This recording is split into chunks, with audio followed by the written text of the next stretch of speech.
మమ్మల్ని ఇక్కడికి పంపించారు. కేసీఆర్ గారికి ఎంపీఆర్ తో చాలా అవినాభావ అనుబంధం ఉంది. ఒక రకమైన అనుబంధం కాదు. కేసీఆర్ గారు ఈ ఎంపీఆర్ అపార్ట్మెంట్స్ కు 3 సార్లు వచ్చారు. 3 times he came here. ఇక్కడే vision document, BRS party policy document కూడా ఈ అపార్ట్మెంట్ లోనే వార్ రూమ్ లో తయారైంది. ఈ అపార్ట్మెంట్ మీద కేసీఆర్ గారికి చాలా దగ్గరి అనుబంధం కూడా ఉంది. అనేక సార్లు ఇక్కడికి వచ్చారు ఆయన. అంతేకాదు ఆయన ముఖ్యమంత్రిగా అయిన తర్వాత ఆ రోజు మీరందరూ ప్రతినిధులు అక్కడికి వచ్చి, నేను కూడా ఉన్నాను ఆ రోజు, సార్ మా అపార్ట్మెంట్ ఖాళీ అయిపోతా ఉంది, ఇక్కడ నుంచి అందరూ వెళ్ళిపోతా ఉన్నారు, మాకు మంచినీళ్లు లేవు, నీళ్లు లేక చాలా ఇబ్బంది పడతా ఉంది, కిరాయికి కూడా ఎవరు రావట్లేదు, ఖాళీ చేసి వెళ్ళిపోతున్నారు, మాకు నీళ్లు కావాలి అని మీ అసోసియేషన్ ఆ రోజు అక్కడికి వస్తే కేసీఆర్ గారు అప్పటికప్పుడే ఎండి హెచ్ఎండబ్ల్యూఎస్ కు ఆదేశించి ప్రత్యేకమైనటువంటి పైప్ లైన్ తో మీకు నీళ్లు ఇచ్చారు. మీకు గుర్తుందో లేదో, మా నాయన్ నరసింహారెడ్డి గారు అప్పటి హోంశాఖ మంత్రి వచ్చి ఆయనే బటన్ ఆన్ చేసి మీకు నీళ్లు ఇచ్చారు. అంటే కేసీఆర్ గారేమో ఈ అపార్ట్మెంట్ ను నిలబెట్టే ప్రయత్నం చేస్తే రేవంత్ రెడ్డి గారు కూల్చేసే ప్రయత్నం చేస్తున్నారు. ఆయన నిలబెట్టారు కేసీఆర్ గారు, ఈయన కూల్చేస్తా అంటున్నాడు. ఆయన గుర్తు చేయమన్నారు మీకు. ఆ రకంగా ఇక్కడితో ఎంతో అవినాభావ అనుభవం ఉంది. అంతేందుకు మా సబితక్క, మీరు ఒకసారి ఫోన్ చేస్తే రాత్రికి రాత్రే మీ కాలనీ ముందు నుంచి, అపార్ట్మెంట్ ముందు నుంచి రోడ్డు వేయించింది మా సబితక్క గారు. మా సుధీర్ అన్న, మీరు ఇక్కడికి ఒకసారి మాకు దోమలు ఎక్కువ అవుతున్నాయి, దీన్ని క్లీన్ చేయాలి అంటే ఆ రోజు మూసీ కార్పొరేషన్ చైర్మన్ గా ఉండి మా సుధీర్ అన్న గారు దీన్ని క్లీన్ చేయిస్తే ఆ రోజుల్లో మీకు దోమలు లేకుండా కూడా మా సుధీర్ అన్న కూడా మీకు అండగా నిలబడ్డది కూడా గుర్తు చేస్తా ఉన్నా. ఇట్లా ప్రజలకు మేలు చేసే ప్రయత్నం చేశాం. కేసీఆర్ గారు ఎంతసేపు ఏ రకంగా హైదరాబాద్ బ్రాండ్ ఇమేజ్ పెంచాలి, హైదరాబాద్ ప్రజలకు ఎలా మేలు చేయాలని ఆలోచించింది బీఆర్ఎస్ ప్రభుత్వం. బాధ కలిగేది ఏంటంటే ఈ కాంగ్రెస్ పార్టీకి, ఈ ప్రభుత్వానికి మూసీ రిజర్వేషన్ మీద ఒక పాలసీ లేదు, ఒక విధానం లేదు, పూటకొక తీరుగా వ్యవహరిస్తా ఉన్నారు. ఈరోజు మూసీ మురికిపోవాలని అందరూ కోరుకుంటున్నారు, మూసీ శుద్ధి జరగాలని అందరూ కోరుకుంటున్నారు. ఇన్ఫాక్ట్ ఈ పని బీఆర్ఎస్ పార్టీ ఎప్పుడో స్టార్ట్ చేసింది. ఆ రోజు బీఆర్ఎస్ అధికారంలో ఉన్నప్పుడే 3,800 కోట్ల రూపాయలతో మేము 38 ఎస్టీపీలు బీఆర్ఎస్ పార్టీ నిర్మించింది. అంటే మూసీలోకి మురికి నీరు రాకుండా 38 ఎస్టీపీలు నిర్మించింది బీఆర్ఎస్ పార్టీ. ఆ రోజే మేము 4,000 కోట్ల రూపాయలు ఖర్చు పెట్టాం. ఆ రోజే కేసీఆర్ గారు కాళేశ్వరం ప్రాజెక్టు నుంచి గోదావరి నీళ్లు తెచ్చి మూసీలో వదలడానికి డిపిఆర్లు తయారు చేశాం, ప్రణాళికలు తయారు చేశాం. ఈ మూసీ మురికిని పారదోలాలి, గోదావరి జలాలు మూసీలో ప్రవహించాలని కూడా ఆ రోజే బీఆర్ఎస్ పార్టీ ప్రణాళికలు చేసింది, ఆలోచనలతో ముందుకు వెళ్ళింది. ఈరోజు you continue that. Who is saying no to that? Musi అభివృద్ధి పేరిట రియల్ ఎస్టేట్ వ్యాపారం వద్దు, మూసీ అభివృద్ధి పేరిట పేదల ఇండ్లు కూల్చడం వద్దు అంటున్నాం. మేము మూసీ అభివృద్ధి వద్దనడం లేదు.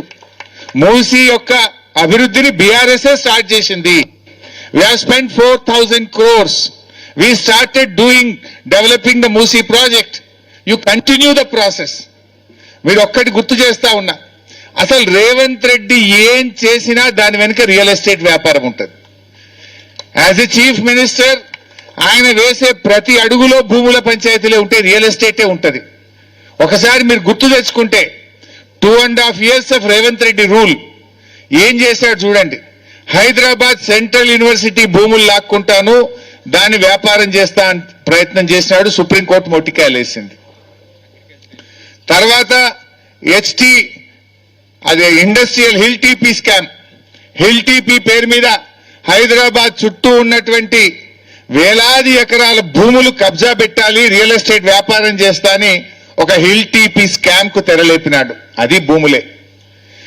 ఫార్మాసిటీ కట్టాలని కేసీఆర్ గారు 14,000 ఎకరాల భూమి సేకరిస్తే అక్కడ ఫ్యూచర్ సిటీ పేరిట రియల్ ఎస్టేట్ వ్యాపారానికి అక్కడ ప్రారంభం చేసినాడు.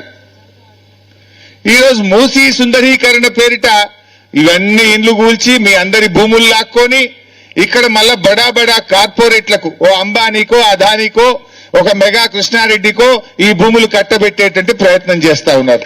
Again real estate. He has not done anything. ఈ 2.5 సంవత్సరాల రేవంత్ పాలనలో హైదరాబాద్ లో ఒక్క ఇల్లు పేదలకు కట్టింది లేదు. కూల్చిన బతుకులు ఉన్నాయి, కూల్చిన ఇండ్లు ఉన్నాయి తప్ప he has not built a single house in Hyderabad.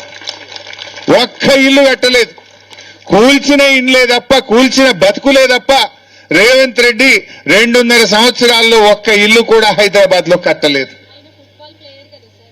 మా చెల్లె ఫుట్బాల్ గురించి గుర్తు చేస్తుంది. ఫుట్బాల్ అంటే గుర్తొచ్చింది. ఇవాళ పిల్లలు చదువుకునే పిల్లలకు ఫీజు రియంబర్స్మెంట్ ఇవ్వమంటే డబ్బులు లేవంటున్నాడు. రిటైర్డ్ ఉద్యోగులకు వాళ్ళ పెన్షనల్ బెనిఫిట్స్ ఇవ్వమంటే డబ్బులు లేవంటున్నాడు. రైతులకు రైతు బంధు ఇవ్వమంటే డబ్బులు లేవంటున్నాడు. గురుకుల పాఠశాలల్లో పేద పిల్లలకు అన్నం పెట్టు కడుపు నిండా అంటే పురుగులు అన్నం పెట్టి 160 మంది పిల్లలు చనిపోవడానికి కారణమైనాడు. మాట్లాడితే డబ్బులు లేవు, నన్ను కోసుక తింటారా అంటాడు. మరి డబ్బులు లేకపోతే 200 కోట్ల రూపాయలు ఖర్చు పెట్టి ఫుట్బాల్ ఆటలు, మెస్సీని తెచ్చి ఫుట్బాల్ ఎక్కడి నుంచి డబ్బులు వచ్చినాయి? అందాల పోటీలు నిర్వహించడానికి 100 కోట్లు ఎక్కడి నుంచి ఖర్చు పెట్టావు? ఇవాళ జూబ్లీ హిల్స్ లో ఇంకో ప్యాలెస్ కట్టుండు రేవంత్ రెడ్డి. 100 కోట్ల రూపాయలతో ఆయన క్యాంప్ ఆఫీస్ కడుతున్నాడు ఎంసీహెచ్ఆర్డీలో. 100 crores పెట్టి ఎంసీహెచ్ఆర్డీలో సీఎం క్యాంప్ ఆఫీస్ కడతా ఉన్నాడు. డిప్యూటీ సీఎం 5 కోట్లు ఖర్చు పెట్టి 3వ క్యాంప్ ఆఫీస్ కట్టాడు మొన్న. 20,000 కోట్ల రూపాయలు బడా కాంట్రాక్టర్లకు బిల్లులు ఇస్తున్నారు. మూసీ ప్రాజెక్టు పేరు మీద 1,00,000 కోట్ల రూపాయలు ఖర్చు పెడుతున్నాడు. మరి ఈ డబ్బులన్నీ ఎక్కడి నుంచి వస్తున్నాయి? అంటే నువ్వు నీ జేబులు నింపుకోవడానికి కమిషన్ల కోసం డబ్బులు ఖర్చు పెడుతున్నావు తప్ప పేదలకు ఇవ్వమంటే డబ్బులు లేవు అని మాట్లాడుతున్నాడు ఈరోజు రేవంత్ రెడ్డి గారు. Let's come to the subject. సరే, వాట్ ఎవర్. ఈరోజు మూసీ సుందరీకరణ nobody is opposing, even BRS is not opposing. మేము అంటున్నది ఒక్కటే. మా సుధీర్ అన్న డీటెయిల్ గా చెప్పాడు, కృష్ణారావు గారు చెప్పారు, మా సబితక్క చెప్పింది. నేను ఒక్కటే మేము కోరుతున్నాం, నువ్వు ఎస్టీపీలు కట్టి మురికి నీరు రాకుండా చెయ్యి. కేసీఆర్ గారు కట్టిన కాళేశ్వరం ప్రాజెక్ట్ నుంచి పైప్ లైన్ వేసి గోదావరి నీళ్లను మూసీలో ప్రవహింపచేయి. ఆల్రెడీ మేము కాళేశ్వరం కట్టినాం. పక్కనే కొండపోచమ్మ సాగర్ హైదరాబాద్ కు 40 కిలోమీటర్ల దూరంలో ఉంది. ఒక పైప్ లైన్ వేసి ఆ గోదావరి నీళ్లు మూసీలో వదిలేయి. స్వచ్ఛమైన గోదావరి నీళ్లు ప్రవహిస్తాయి. మూసీలోకి మురికిపోకుండా చేయి, దానికి మేము సపోర్ట్ చేస్తాం. ఎస్టీపీలు కట్టు, దానికి మేము సపోర్ట్ చేస్తాం. You do. మూసీ మురికి పాలదోరడానికి నువ్వు ఏం చేసినా బీఆర్ఎస్ సహకరిస్తుంది, హైదరాబాద్ ప్రజలు సహకరిస్తారు, మా ఎంపీఆర్ కూడా సహకరిస్తారు. కానీ నువ్వు మూసీ పేరిట రియల్ ఎస్టేట్ వ్యాపారాన్ని వ్యతిరేకిస్తున్నాం. మూసీ పేరిట పేదల ఇండ్లు కూల్చడాన్ని మేము వ్యతిరేకిస్తా ఉన్నాం. ఇవాళ గాంధీజీ గారు నువ్వు కడతా అంటున్నది ఏంది? బాపు ఘాట్ కడతా అంటున్నావు. బాపు ఘాట్ ను ఆరాధించే వాళ్ళు ఉండాలి తప్ప బాపు ఘాట్ నిర్మాణం పేరిట బాధితులు ఉండకూడదు. గాంధీజీ గారు ఆయన అహింసావాది. ఆ అహింసామూర్తి విగ్రహాన్ని పెట్టడానికి రేవంత్ రెడ్డి హింసా మార్గాన్ని ఎన్నుకున్నాడు. అహింసామూర్తి విగ్రహం పెట్టడానికి హింసా మార్గంలో బలవంతంగా మెడ మీద కత్తి పెట్టి మీరు ఇల్లు ఖాళీ చేస్తారా, కూల్చమంటారా అని మాట్లాడుతున్నాడు. రేవంత్ రెడ్డి దృష్టిలో ఈ ఎంపీఆర్ అంటే, ఈ అపార్ట్మెంట్ అంటే, ఒక ఇల్లు అంటే ఇటుకలు కావచ్చు. నువ్వు జేసీబీతో కూల్చే ఇటుకల్ని కూలుస్తున్నా నువ్వు అనుకోవచ్చు. కానీ ఒక మధ్యతరగతి వాళ్లకు, ఒక పేద వాళ్లకు అది జీవితాంతం రెక్కలు ముక్కలు చేసుకొని రూపాయి కూడబెట్టుకొని బ్యాంకుల్లో అప్పులు తెచ్చి ఒక కళ నిజం చేసుకుంటారు. జీవితకాల కష్టం, జీవితాంతం ఒక కళ ఈ అపార్ట్మెంట్. నువ్వు కానీ ఒక ప్రొక్లైన్ పెట్టా, రాత్రి కూలగొడతా అంటే అది జీవితాలు కూల్చడం. ఆ పిల్లలు కళ్ళల్లో నిద్ర లేకుండా, ఇవాళ కంటి మీద కునుకు లేకుండా పిల్లలు పరీక్షలు ఎట్లా రాస్తారు, అదేవిధంగా ఆ తల్లిదండ్రులు ఎంత ఆందోళన ఉంటారో అర్థమవుతుంది. నీకేంది, నువ్వు జూబ్లీ హిల్స్ ప్యాలెస్ లో బాగానే ఉన్నావు, ఇంకో 100 కోట్లతో ఇంకో ప్యాలెస్ కట్టుకుంటున్నావు. కానీ ఈ పేదల పరిస్థితి ఏంది, ఈ మధ్యతరగతి ప్రజల పరిస్థితి ఏందో ఒక్కసారి ఆలోచించాల్సిన అవసరం ఉంది. నేను మీ అందరికి కూడా కేసీఆర్ గారి మాటగా బీఆర్ఎస్ పార్టీ పక్షాన మీకు పూర్తి స్థాయిలో బీఆర్ఎస్ పార్టీ అండదండగా ఉంటుందని చెప్పడానికే ఇక్కడికి వచ్చాం.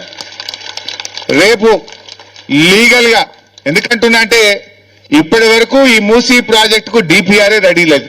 There is no DPR as and today. There is no maximum flood level.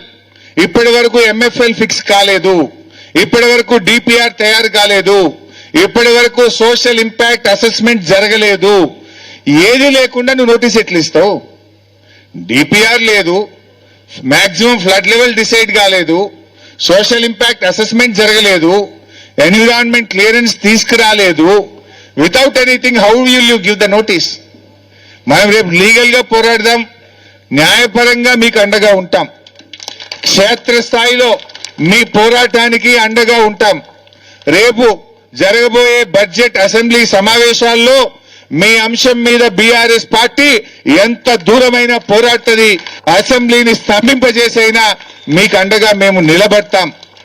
అన్ని రకాలుగా బీఆర్ఎస్ మీకు సపోర్ట్ గా ఉంటుంది. ఎందుకంటే మేము పేదల ఇండ్లు కూల్చడానికి వ్యతిరేకం, మూసి అభివృద్ధికి వ్యతిరేకం కాదు. మూసి మురికిని పారదోలడానికి మేము వ్యతిరేకం కాదు. మూసి మురికి పారదోలడం పేరు మీద నీ జేబులు నింపుకోవడానికి వ్యతిరేకం, రియల్ ఎస్టేట్ వ్యాపారానికి వ్యతిరేకమే తప్ప మూసి మురికి పారదోలడానికి కాదు. అందులో మీరు ధైర్యంగా ఉండండి. By all means BRS party will be with you, by all out will be with you. గతంలో మా ప్రాజెక్టులో మేము మూసీ ప్రాజెక్టు సుందరీకరణ స్టార్ట్ చేసినప్పుడు ఒక్క ఇల్లు కూల్చే ఆలోచన ఆనాడు బీఆర్ఎస్ పార్టీకి లేదు. కానీ మీరు ఈ కొత్త పద్ధతి తెచ్చారు. మా సోదరిమణి ఇందాక మాట్లాడుతూ చెప్పింది, వి వాంట్ కేసీఆర్ అన్న బ్యాక్ అని ఇందాక ఒక సోదరిమణి చెప్పింది. తప్పకుండా రాష్ట్ర ప్రజలు అది కోరుకుంటున్నారు. కేసీఆర్ గారు మళ్ళీ వచ్చేది ఖాయం, మీ అందరినీ కాపాడుకునేది కూడా ఖాయం, మూసీని అభివృద్ధి చేసేది కూడా ఖాయం, మూసీ సుందరీకరణ కూడా తప్పకుండా మేము చేస్తాం. నువ్వు ఇవాళ గాంధీ స్టాచ్యూ పెడతా, గాంధీ గారి విగ్రహాన్ని పెడతా అనే పేరు మీద ఎందుకు 1,00,000 కోట్ల రూపాయలు తగలబెడుతున్నావు? డెవలప్మెంట్ చేయి. 1,00,000 కోట్ల రూపాయలు ఎక్కడి నుంచి తెస్తున్నావు? ఎవరి జేబులు నింపడానికి 1,00,000 కోట్లు ఖర్చు పెడుతున్నావో సమాధానం చెప్పాలి కదా. ఒకవైపు రాష్ట్రంలోని ప్రాధాన్యతలేంటి? ఎస్సీ ఎస్టీ బీసీ పిల్లల స్కాలర్షిప్లు ఇవ్వడమా? రైతులకు రైతు బంధు ఇవ్వడమా? లేదు నీ మేనిఫెస్టో 6 గ్యారంటీలు అమలు చేయడం నీ ప్రాధాన్యతన్నా? అన్ని వదిలిపెట్టి ఈ మధ్యతరగతి ప్రజలు ఎంబడ ఎందుకు పడ్డావు? ఈ ఎంపీఆర్ బ్రిడ్జ్ మీద ఎందుకు పడ్డావు? నేను అడుగుతా ఉన్నా.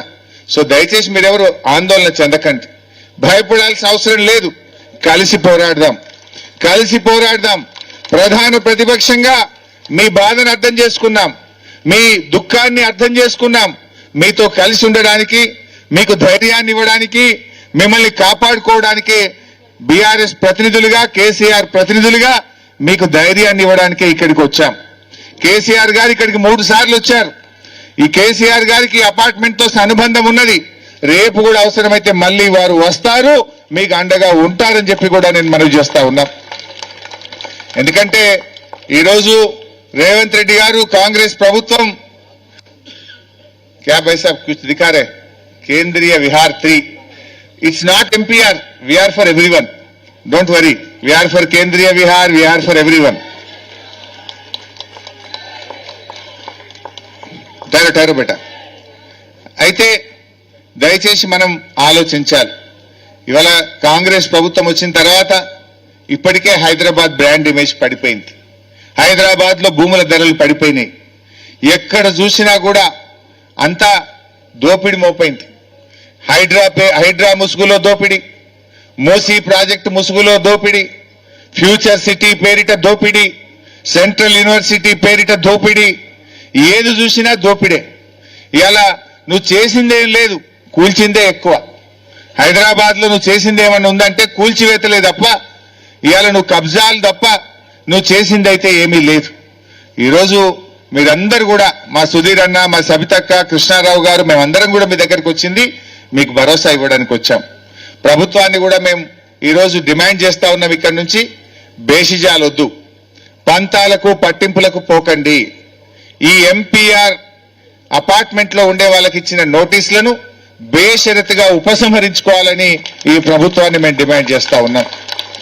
మీరు పంతాలు పట్టింపులు కాదు, ప్రజలు ముఖ్యం, ఈ రాష్ట్రం ముఖ్యం, ఈ హైదరాబాద్ నగరం ముఖ్యం. మేము బీఆర్ఎస్ పార్టీగా కూడా రాజకీయాలకు మేము మాట్లాడతలేం, ప్రజల కోసం మాట్లాడుతున్నాం, ఈ హైదరాబాద్ కోసం మాట్లాడుతున్నాం. వీళ్ళ దుఃఖాన్ని చూసి మేము మాట్లాడుతూ ఉన్నాం. రేవంత్ రెడ్డి గారు ప్లీజ్ విత్డ్రా ద నోటీసెస్, మీ నోటీసులు విత్డ్రా చేసుకోండి. కావలసినంత ఓపెన్ ల్యాండ్ ఉంది, అక్కడ గోశాల ఉంది, దాని పక్కన ఒక 50 ఎకరాల గవర్నమెంట్ ల్యాండ్ ఉంది, ఓపెన్ ల్యాండ్స్ ఎన్నో ఉన్నాయి. వాటిని తీసుకొని డెవలప్ చేయండి. We are not saying no. ఇండ్లు కూల్చకండి, అపార్ట్మెంట్లు కూల్చకండి, బతుకులు కూల్చకండి. జీవితాంతం ఒక కళ ఇది. మరి వాళ్ళ పరిస్థితి ఏమైంది? నువ్వేదో టీడీఆర్లు ఇస్తా అంటున్నావు. నీ టీడీఆర్ ఎవరికి ఏం చేసుకోవాలి? నాలుక గిరడానికి కూడా పనికిరాదు. నీ టీడీఆర్లు ఏం చేసుకోవాలి? నువ్వు ఇచ్చే పైసలతోని ఎక్కడ పోతారు, ఎక్కడ కొనుక్కుంటారు? వీళ్ళందరూ కుటుంబంలాగా కలిసిమెలిసి జీవిస్తున్నారు. 20 ఏళ్లుగా ప్రేమ, అనుబంధాలు, ఆప్యాయతలు పిల్లల మధ్య, తల్లిదండ్రుల మధ్య, పెద్దల మధ్య ఒక ప్రేమతో బతుకుతున్నారు. నువ్వు దీన్ని కూలిస్తే చెల్లా చెదిరైపోతారు, జీవితాలు ఆగమైపోతాయి. నీకు కూల్చే హక్కు నీకు లేదు. నువ్వు అనవసరంగా బేసిజాలకు పోయి పట్టింపులకు పోకు. మేమిక్కడ రాలే, నువ్వు కూలుస్తానంటే మేము వచ్చాం. మీరు కూలుస్తానంటే వీళ్ళకి అండగా ఉండడానికి మేము వచ్చాం. మాకు రాజకీయాలు కాదు, ప్రజలు ముఖ్యం. బీఆర్ఎస్ మాట్లాడిందనో మేము అడిగామనో నువ్వు పందాలకు పట్టింపులకు పోకు. వీళ్ళ ఆవేదన ఇందాక సబితక్క చెప్పినట్టు నేను కూడా ఆ వీడియో చూశాను. ఒక తల్లి మాట్లాడింది, ఎందుకు ఇవన్నీ, ఎందుకు ఈ కూల్చుడు, ఎందుకు ఓ 20 రూపాయలు తెచ్చి ఆ వాటర్ ట్యాంకులు ఇంత విషం కలిపితే అందరం చచ్చిపోతాం కదా, నువ్వు తీసుకో రేవంత్ రెడ్డి, నీ కళ్ళు చల్లగైతాయేమో అని ఒక తల్లి మాట్లాడిన వీడియో నేను కూడా చూశాను. ఎంత ఆవేదన ఉంటే ఆ మాట మాట్లాడతారు.